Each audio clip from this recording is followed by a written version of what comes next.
Hello दोस्तों, स्वागत है आप सभी का आप सभी के अपने YouTube चैनल लक्ष्य चुनेंगे के ज्ञान से। तो दोस्तों, मेरा नाम है रामजी और आप देख रहे हैं अपना YouTube चैनल लक्ष्य चुनेंगे के ज्ञान से। तो सबसे पहले सभी दोस्तों मेरा प्यार भरा नमस्कार। तो चलिए आज के वीडियो कांड को शुरू करते हैं।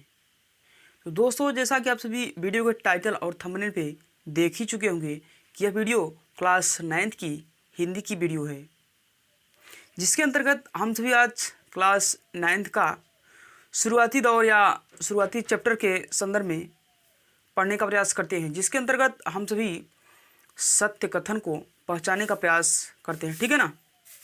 तो दोस्तों, इससे पहले हमने आप सभी को बेसिक क्लियर करने के लिए बताया कि आप सभी के लिए हिंदी गद्य की जो या गद्य से संबंधित जो भी वीडियो बनी है, उनकी 17 वीडियो की प्लेलिस्ट बनी है। आप सभी वहाँ पे जाके अपने इस कॉन्सेप्ट को क्लियर कर सकते हैं। यदि जो क्लियर किए हो तो ठीक है, जो नहीं कर पाए हैं तो जाके वहाँ से कर सकते हैं। ठीक है ना। तो चलिए आज हम क्लास 9th के हिंदी चैप्टर की शुरुआत करते हैं। ठीक है ना। तो चलिए करते हैं। तो दोस्तों, ये है क्लास 9th हिंदी की बुक और इसी से हम सभी अपने कॉन्सेप्ट की शुरुआत करते हैं। ठीक है ना। तो देन यहाँ पे आप सभी को डायरेक्ट ही 20 पेज पे आ जाना है। ठीक है ना। कितने पेज पे? 20 पेज, 20 पेज पे आना है। ठीक। और जब यहाँ पे आप 20 पेज पे आएंगे तो आप सभी के सामने कुछ इस प्रकार का इंटरफेस दिखेगा। ठीक है ना। देख लीजिए। और तो यहाँ पे देखिए दोस्तों, दिखाई दे रहा है कि सत्य कथन की पहचान। तो इसके अंतर्गत आप सभी के लिए 20 विकल्पी प्रश्न हैं। ठीक है ना। जिसको एक एक करके राइट चुनना है। ठीक है ना। तो चलिए इस प्रश्न को देखते हैं और इसके आंसर को ढूंढने का प्रयास करते हैं। ठीक है। तो देखिए, ऊपरी पहले दौर है कि सत्य कथन की पहचान। ठीक है ना।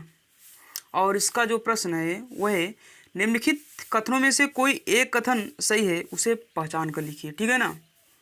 यानी कि ये यहाँ पे 4 विकल्प दिए गए हैं, क ख ग घ। तो इसमें से एक विकल्प चाहे कोई भी हो सकता है, क ख ग में से, घ में से, और बाकी के तो गलती होंगे। ठीक है ना।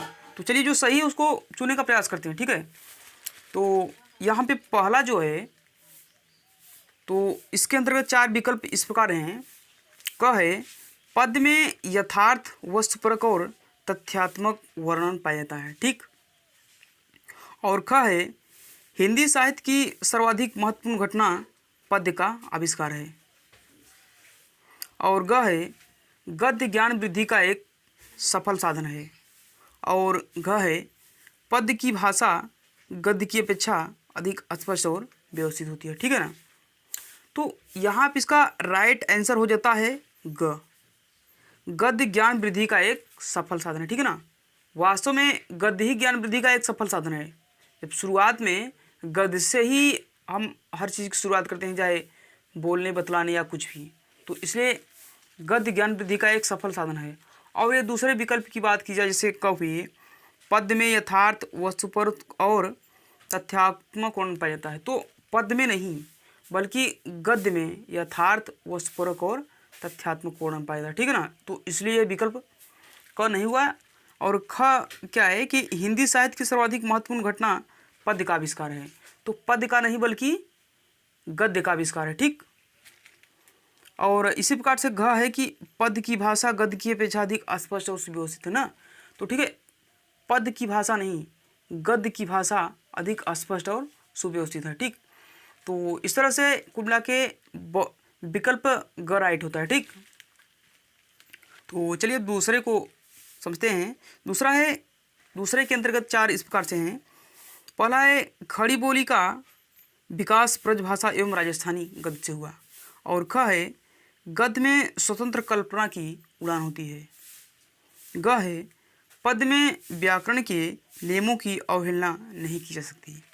और घ है, गद्य में वर्णन सूक्ष्म एवं सांकेतिक होता है। ठीक है ना। तो देन यहाँ पे राइट आंसर हो जाता है क। ठीक। खड़ी बोली का विकास ब्रजभाषा एवं राजस्थानी गद्य से हुआ। ठीक। क्योंकि इससे पहले जब हम बेसिक कॉन्सेप्ट क्लियर कर रहे थे तो वहाँ पे ही हम ये जान चुके हैं कि खड़ी बोली गद्य का विकास ब्रजभाषा एवं राजस्थानी गद्य से ही हुआ है। ठीक। तो इसलिए यहाँ पे ये राइट आंसर हो जाता है। और ये दूसरे विकल्प की बात की जाए जो हैं, तो ख जैसे है गद्य में स्वतंत्र कल्पना की उड़ान होती है, ठीक है। ओ सॉरी, हाँ, गद्य में स्वतंत्र कल्पना की उड़ान होती है। तो गद्य में नहीं बल्कि पद्य में स्वतंत्र कल्पना की उड़ान होती है, ठीक। और ख है ग है पद्य में व्याकरण के नियमों की अवहेलना नहीं की जा सकती है। तो पद्य में नहीं बल्कि गद्य में व्याकरण के नियमों की अवहेलना नहीं की जा सकती, ठीक। और घ है गद्य में वर्णन सूक्ष्म एवं सांकेतिक होता है। तो गद्य में नहीं बल्कि पद्य में वर्णन सूक्ष्म एवं सांकेतिक होता है, ठीक। तो इस प्रकार से कुल मिला के आंसर क राइट होता है, ठीक। तो चलिए अब तीसरे क्वेश्चन की ओर बढ़ते हैं। तो तीसरा क्वेश्चन है, मतलब तीसरे क्वेश्चन के 3-4 विकल्प इस प्रकार से हैं। चंद छंद वर्णन की महिमा के रचनाकार तुलसीदास जी हैं। और ख है सुख सागर के रचनाकार मुंशी सदा सुखलाल हैं। और ग विकल्प है 84 वैष्णवन की वार्ता के रचयिता गोस्वामी विट्ठलनाथ हैं। और घ है श्रृंगार रस मंडन गोकुलनाथ की रचना है, ठीक। तो देन यहाँ पे राइट आंसर जो है वो यहाँ पे हो जाता है ख, सुख सागर के रचनाकार मुंशी सदा सुखलाल हैं, ठीक है ना। तो और ये दूसरे विकल्प की बात जो बचे हैं उनकी देखा जाए तो यहाँ पे चंद छंद वर्णन की महिमा के रचनाकार तुलसीदास जी नहीं हैं, ठीक है ना, कोई दूसरे हैं। और जैसे यहाँ पे और हुआ 84 वैष्णवन की वार्ता के रचनाकार गोस्वामी विट्ठलनाथ हैं। तो गोस्वामी विट्ठलनाथ नहीं हैं, गोकुलनाथ जी हैं, ठीक ना। और घ है श्रृंगारस मंडन के रचनाकार गोकुलनाथ जी हैं या गोकुलनाथ जी की रचना है। तो गोकुलनाथ की नहीं, गोस्वामी विट्ठलनाथ की है, ठीक है ना। तो इसलिए कुल मिला के जो इसका राइट आंसर होता है तीसरे का वो ख है, ठीक। सुख सागर के रचनाकार मुंशी दास सुखलाल जी हैं, ठीक। तो चलिए चौथे क्वेश्चन की ओर बढ़ते हैं, ठीक। तो चौथे क्वेश्चन के 4 विकल्प इस प्रकार से हैं, देखिए। ना सीखे तो उपाख्यान की भाषा में पश्चिमीपन अधिक है। और ख है ब्रह्म समाज के प्रवर्तक राजा शिव प्रसाद सितारे हिंद थे, ठीक। और ग है लल्लू लाल की रचना रानी केतकी की कहानी हास्य प्रधान रचना है। और घ है स्वामी दयानंद ने सत्यार्थ प्रकाश की रचना हिंदी में की थी। तो इसका राइट आंसर हो जाता है घ, ठीक, जो है कि स्वामी दयानंद ने सत्यार्थ प्रकाश की रचना हिंदी में की थी, ठीक। और जैसे जो दूसरे विकल्प है तो देखिए यहाँ पे नासिक के तोपाख्यान की भाषा में पश्चिमीपन अधिक है। तो पश्चिमीपन नहीं बल्कि पूर्वीपन अधिक है, ठीक। तो इस तरह से विकल्प नहीं हुआ। और ख है ब्रह्म समाज के प्रवर्तक राजा शिव प्रसाद सितारे हिंद थे। तो ब्रह्म समाज के प्रवर्तक राजा शिव प्रसाद सितारे हिंद नहीं बल्कि राजा राम मोहन राय है, ठीक। और वहाँ पे जैसे ग है कि लल्लू लाल की रचना रानी केतकी की कहानी हास्य प्रधान रचना है। तो लल्लू लाल की रचना रानी केतकी की कहानी नहीं है, ये मुंशी इंसा अल्लाह खान की है, ठीक है ना। तो इसलिए ये 3 विकल्प गलत हुए। और यहाँ पे इसका राइट आंसर हो जाता है घ, स्वामी दयानंद ने सत्यार्थ प्रकाश की रचना हिंदी में की थी, ठीक। तो इस तरह से हम सभी के लिए 4 कंप्लीट हुए। तो चलिए अब पाँचवें की ओर बढ़ते हैं। तो पाँचवें के 4 विकल्प इस प्रकार से हैं कि सदल मिश्र ने हिंदी को आर्य भाषा के रूप में घोषित किया, ठीक। और ख है भारतेंदु के पूर्व हिंदी गद्य का स्वरूप निश्चित नहीं था। और ग है उदंड मार्तंड 30 मई सन 1826 ईस्वी में दिल्ली में प्रकाशित हुआ, ठीक। और घ है सर सैयद अहमद खान ने बंगदूत पत्र द्वारा हिंदी का समर्थन किया, ठीक। तो दिन यहाँ पे इसका राइट आंसर हो जाता है ख, भारतेंदु के पूर्व हिंदी गद्य का स्वरूप निश्चित नहीं था, ठीक है ना। ये तो हमने बेसिक कॉन्सेप्ट में भी आप सभी को बताया है कि भारतेंदु से पूर्व हिंदी गद्य का जो विकास था या उसके विकास की ओर थी उसका कोई निश्चित स्वरूप नहीं था, ठीक। तो इसलिए इसका राइट आंसर ख हो जाता है, ठीक।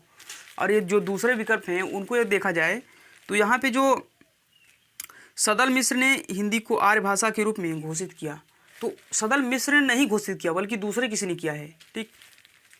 और ख है भारतेंदु के पूर्व, ये तो जान चुके हैं, राइट है। ग है उदंड मार्तंड 30 मई सन 1826 ईस्वी में दिल्ली से प्रकाशित हुआ, ठीक है ना। तो ये 30 मई को नहीं बल्कि किसी दूसरे दिन को प्रकाशित हुआ था, ठीक है ना। घ है सर सैयद अहमद खान ने बंगदूत पत्र द्वारा हिंदी का समर्थन किया, ठीक है ना। तो सर सैयद अहमद खान ने नहीं किया था, किसी दूसरे ने किया था। तो इसलिए इस प्रकार से इसका राइट आंसर हो जाता है ख। भारतेंदु से पूर्व हिंदी गद्य का स्वरूप निश्चित नहीं था, ठीक। तो अब चलिए हम अपने 6वें क्वेश्चन की ओर पढ़ते हैं और उसके विकल्प की ओर। तो 6वें के 4 विकल्प इस प्रकार से हैं। क है सरस्वती पत्रिका के प्रकाशन या सरस्वती पत्रिका के प्रथम संपादक रामचंद्र शुक्ल थे, ठीक। और ख है महावीर प्रसाद द्विवेदी धर्मयुग के संपादक रहे। और ग है इंडियन प्रेस प्रयाग ने सन 1903 ईस्वी में इंदु पत्रिका का प्रकाशन प्रारंभ किया।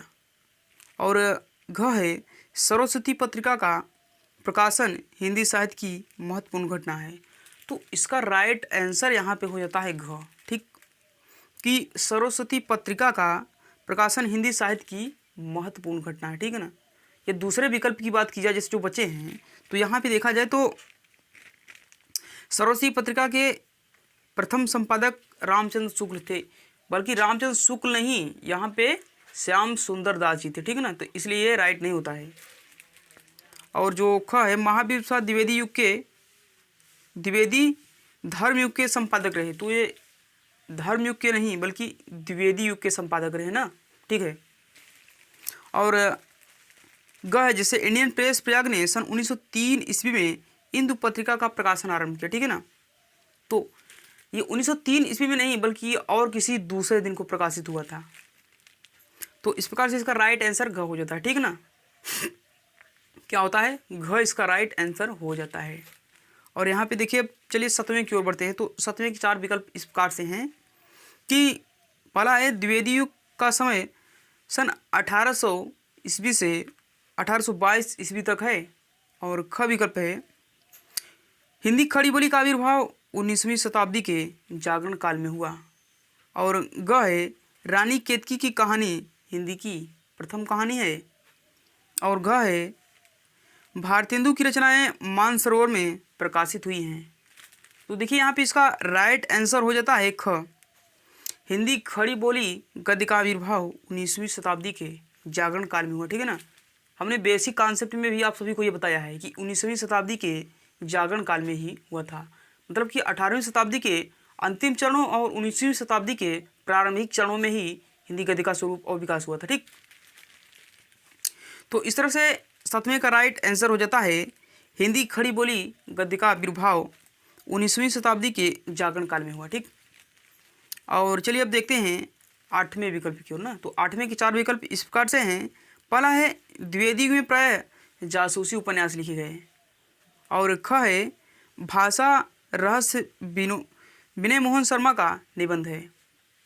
और ग है हंस पत्रिका के संपादक मुंशी प्रेमचंद हैं। और घ है अशोक के फूल वियोगी हरि का नाटक है। तो देन यहाँ पे इसका राइट आंसर हो जाता है ग, ठीक है ना। हंस पत्रिका के संपादक मुंशी प्रेमचंद थी। और ये दूसरे जो विकल्प हैं उनको देखा जाए तो यहाँ पे द्विवेदी युग में प्राय जासूसी उपन्यास लिखे गए, तो द्विवेदी युग में प्राय जासूसी उपन्यास नहीं लिखे गए हैं, ठीक है ना। और इसी प्रकार से ख है भाषा रहस्य विनय मोहन शर्मा का निबंध है। तो ये विनय मोहन शर्मा का निबंध नहीं है। और जो घ है अशोक के फूल वियोगी हरि का नाटक है। तो अशोक के फूल जो है ये न तो नाटक है और न तो वियोगी हरि द्वारा रचित है, क्योंकि ये आचार्य हजारी प्रसाद द्विवेदी का उपन्यास है, ठीक है ना, अशोक के फूल।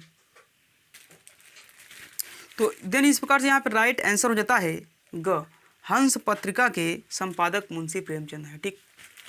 और यहाँ पे चलिए हम अपने 9th क्वेश्चन और उसके विकल्प की ओर बढ़ते हैं, ठीक। तो 9th क्वेश्चन के 4 विकल्प इस प्रकार से हैं। पहला है राउरवेल मैथिली हिंदी में रचित गद्य की पुस्तक है। और ख है वर्ण रत्नाकर रोड़ा की तीसरी रचना है। और ग है छायावादोत्तर युग का काल सन 1919 से 1938 ईस्वी तक है। और घ है राउरवेल एक शिलांकित कृति है जिसके रचयिता रोड़ा हैं। तो यहाँ पे इसका राइट आंसर जो है वो होता है घ, राउरवेल के या राउरवेल एक शिलांकित कृति है जिसके रचयिता रोड़ा है ना, ठीक।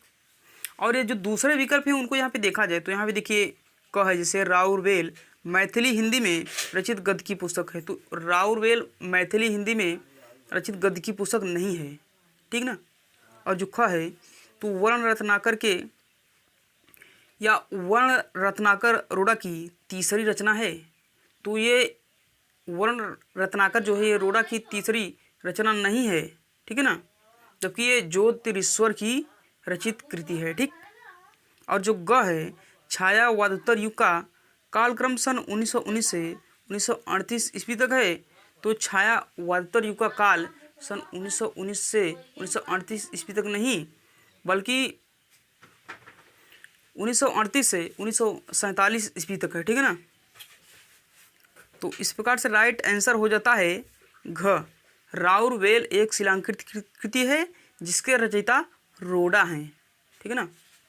और चलिए अब अपने 10वें क्वेश्चन और उसके विकल्प की ओर बढ़ते हैं। तो 10वां क्वेश्चन के विकल्प इस प्रकार से हैं।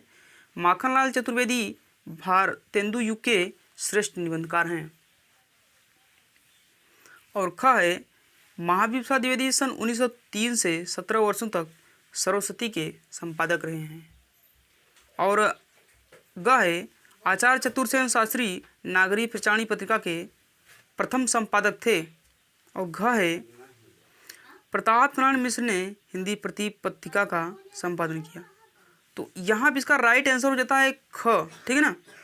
महावीर प्रसाद द्विवेदी सन 1903 से 17 वर्षों तक सरस्वती पत्रिका के संपादक रहे हैं, ठीक है ना। और ये जो दूसरे विकल्प हैं जिनको देखा जाए तो माखनलाल चतुर्वेदी भारतेंदु के श्रेष्ठ निबंधकार थे, तो ये राइट नहीं है क्योंकि माखनलाल चतुर्वेदी जो हैं वे छायावाद युग के थे, ठीक है ना, तो ये भारतेंदु युग के नहीं हो सकते हैं। और ग है जो आचार्य चतुर्सेन शास्त्री नागरी प्रचारणी पत्रिका के प्रथम संपादक रहे हैं, तो आचार्य चतुर्सेन शास्त्री नहीं बल्कि श्याम सुंदर दास जी नागरी प्रचारणी पत्रिका के प्रथम संपादक रहे हैं, ठीक है ना। तो इस प्रकार से ये राइट आंसर नहीं हुआ। और जो घ है प्रताप नारायण मिश्र ने हिंदी प्रति पत्रिका का संपादन किया, तो प्रताप नारायण मिश्र नहीं बल्कि बालकृष्ण भट्ट ने हिंदी प्रति पत्रिका का संपादन किया, ठीक है ना। तो दोस्तों इस प्रकार से कुल मिला के 10वें का राइट आंसर होता है महावीर प्रसाद द्विवेदी ने सन 1903 ईस्वी से 17 वर्षों तक सरस्वती पत्रिका के संपादक रहे हैं, ठीक है ना। तो दोस्तों आज के वीडियो कंटेंट को यहीं तक रखना चाहेंगे क्योंकि यदि वीडियो कंटेंट लंबा होता है तो देखने में थोड़ी सी बोरिंग होती है, तो ठीक है ना। तो यहाँ पे 10 विकल्प हमने कराया और 10 विकल्प जो बचे हैं उसको हम कल कराने का प्रयास करेंगे, ठीक है ना। तो बस आज की वीडियो कंटेंट को यहीं तक रखना चाहेंगे। वीडियो पसंद आए तो वीडियो को लाइक करें, चैनल को सब्सक्राइब